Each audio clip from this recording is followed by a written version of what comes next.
kulong ni Digong. Alam niyo, sa totoo lang, kapag ang presidente hindi sumunod sa batas, sasabihin ninyo, overpower.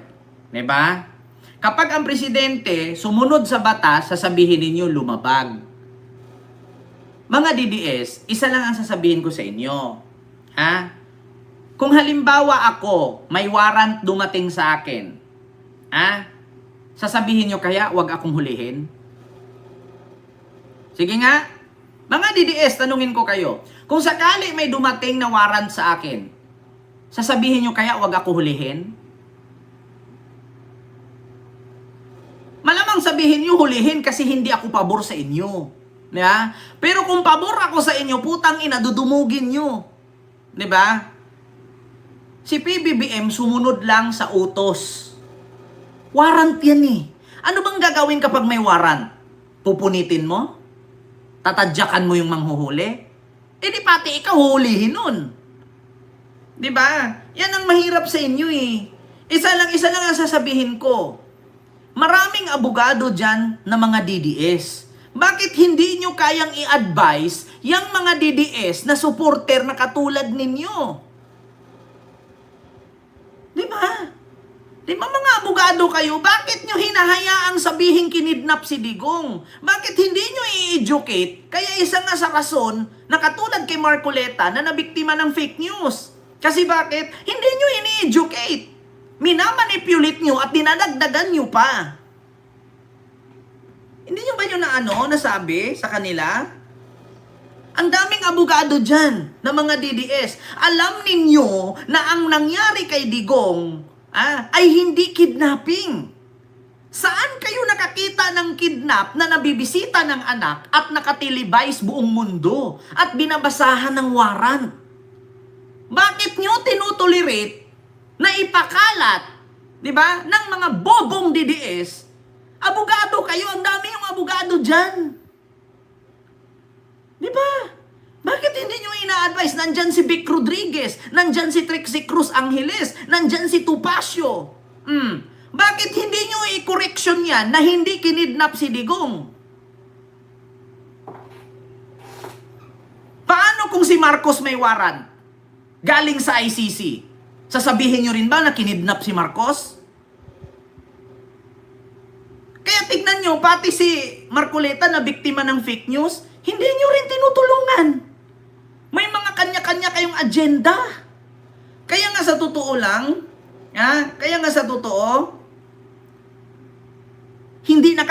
hindi kayo nakaka-survive sa isang problema.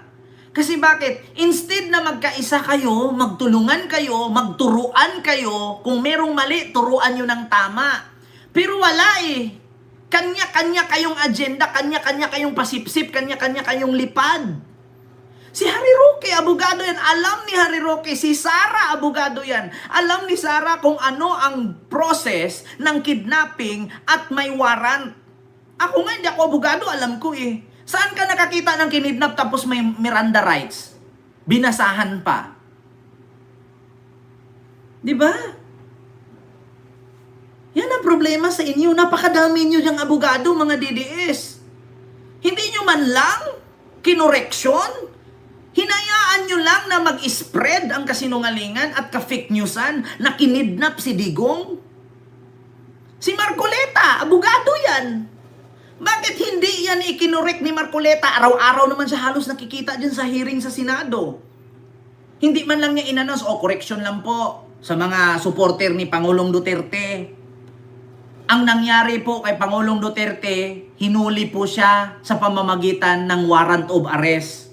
Hindi po siya kinidnap. Wala pang 5 seconds yun, no? Hindi nyo ba ma-correction yan? Bakit hinahayaan yung i-manipulate? Bakit hinahayaan yung ituloy-tuloy yan? Tapos ang isisi ninyo kidnap si Marcos.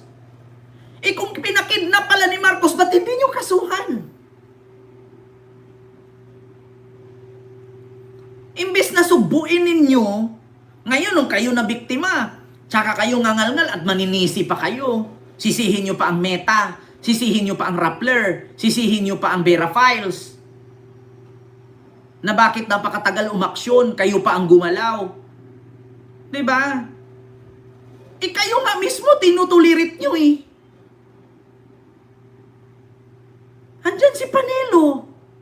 Hindi ba kayang i-explain yan? Kung anong kaibahan ng kidnapping sa may warrant?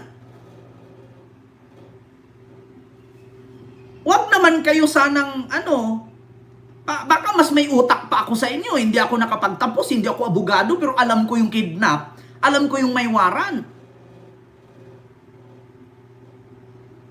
Di ba?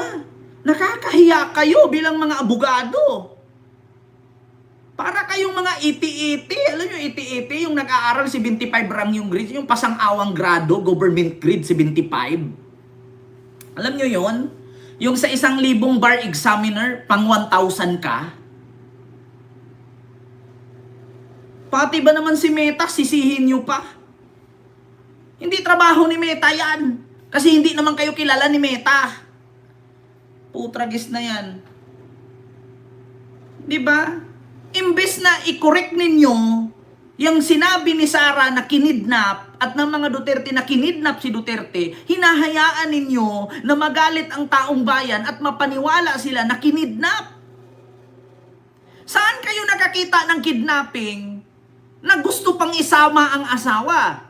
Pero ang asawa ayaw sumama kay walang passport. Saan ka nakakita ng kidnapping na sinamahan ni Mirjal Dia na may abogado? Saan ka nakakita ng kidnapping na may police escort na sumama? Sige nga.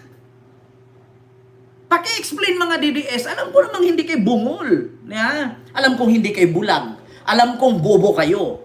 Diba?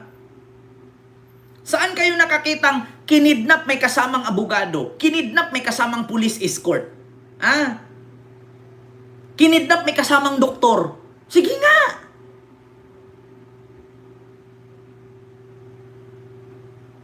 Apakadaming lawyer dyan ng DDS? Hindi nyo man lang na-correction yan? Nakakahiya po kayo. Dapat sa inyo pinagdidisbar kayo eh. Diba? Dapat sa inyo pinagdidisbar kayo. Anong saysay ng pagiging lawyer ninyo? Kung alam nyong mali, tinutulirit ninyo. Hinahayaan yung ikalat na kinidnap si Digong. Tapos ngayon si Marcoleta, na biktima sa fake news, ang sisihin si Meta. What the heck? Diba? Tapos ngayon, mangangal-ngal siya doon, magmamakaawa siya. Bakit hindi to inaksyonan agad? Bakit kailangan pa kami ang mag-take down? Sisihin nyo yung mga DDS. Yan lang naman ang mahirap dyan eh. Mahilig silang gumawa. Tignan ninyo, ilang buwan si Digong ginawaan nila ng content. Na si Digong daw ay nakalaya na. Ultimo nga si Yussi Claire Castro, ginawaan pang content na nagsorry na daw sa mga Duterte. May napanood ako kanina. Pinost nung, Bunny ba yun? Bunny vlog ba yun? Yung baklang vlogger ng DDS, yung Vani, pati ako, ilang beses ako kinontent. Tapos, pinutol yung sinasabi na tinira ko daw si BBM. My God! Diba? Kasi ang mga DDS, maraming vlogger dyan sa TikTok na nag-a-upload ng mga reels. Maraming DDS ngayon na kumikita sa reels. Alam nyo, nagnanakaw ng mga video tapos inire-upload nila sa mga Facebook page nila. Tignan nyo, ako, ang dami kong video, milyon-milyon ang views, pero hindi ko alam na kinuha na pala nila. Ang dami ko, sa Facebook. Napakarami kong lumalabas dyan ng mga pinagsasabi ko dito sa YouTube. Mas maraming views, milyon-milyon views, daan-daan libo. Pinagkakitaan yung video ko na putol. Di ba? Kita nyo yan? Napakadami. Diyos ko naman. Tapos ngayon, sisihin yung Meta. Hindi po kayo ang prioritize ni Meta. Ilang bilyong tao po ang hawak ni Meta. Yeah? Bakit kailangan si Meta pa? Kasalanan nyo yan. Kasi kahit kayo nga mismo, tinutulirit nyo eh. Diba? Lagi kong naririnig, kinidnap si Digong. Napakadami pong abogado dyan na mga DDS. mga DDS lawyer, hindi nyo man lang na correction yan? Saan po kayo nakakita ng kinidnap na binasahan ng Miranda rights, may kasamang abogado, may kasamang police escort, may kasamang bodyguard, may kasamang doktor, hinatid sa kulungan sa Dahig? Yan ba yung kinidnap? Saan ka nakakita ng kinidnap na nakatilibays buong mundo? Nandun ang GMA, ABS-CBN, TV5, Net25, SMNI. Nandun lahat sila. Nakatilibays nung kinulong si Digong. Saan kayo nakakita ng kinidnap na ganon? Sige nga.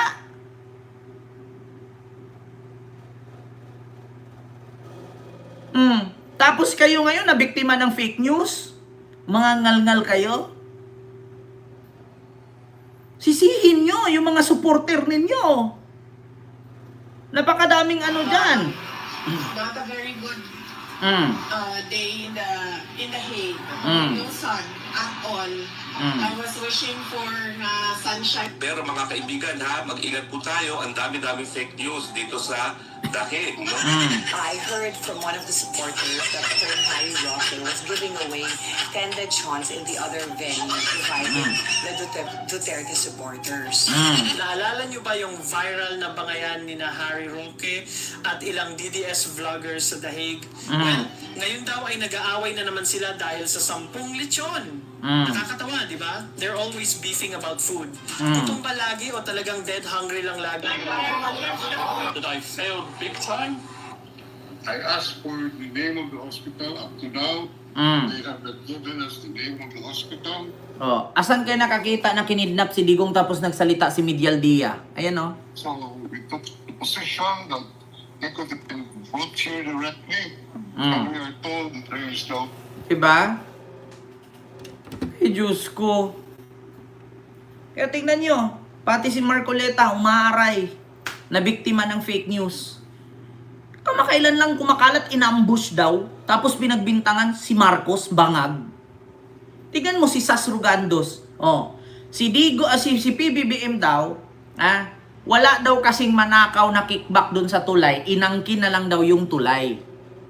Sabi ni Sas yan. Kita ninyo? Kaya sisihin ninyo yung mga DDS. Kasi ang mga DDS, ang hilig po gumawa ng mga fake news. Yan lalo na yung mga video ni Digong na luma. Na bumaba sa eroplano, tapos sinalubong ng tao. Ang sabi agad sa pakalat sa Facebook, yes, nakauwi na si Tatay Digong. Yes, salamat sa Lord. Sa wakas, nakauwi na. Tapos magugulat ka pagkagabi, andun pa sa ICC. Hindi inaprubahan ni reject ang interim release. Diba? Ang daming ganyan. Sa totoo lang, ang daming ganyan. Mga pakalat na fake news. Diyos ko. Si Marcoleta na biktima, ayan, nagngangal-ngal. Sisihin mo yung mga supporter mong DDS. Yeah? Kahit nga naman si Marcoleta, fake news din. Yeah? Bakit? Bakit ko nasabi? Kita mo, tumakbo siyang senador noong 2025 midterm election noong May.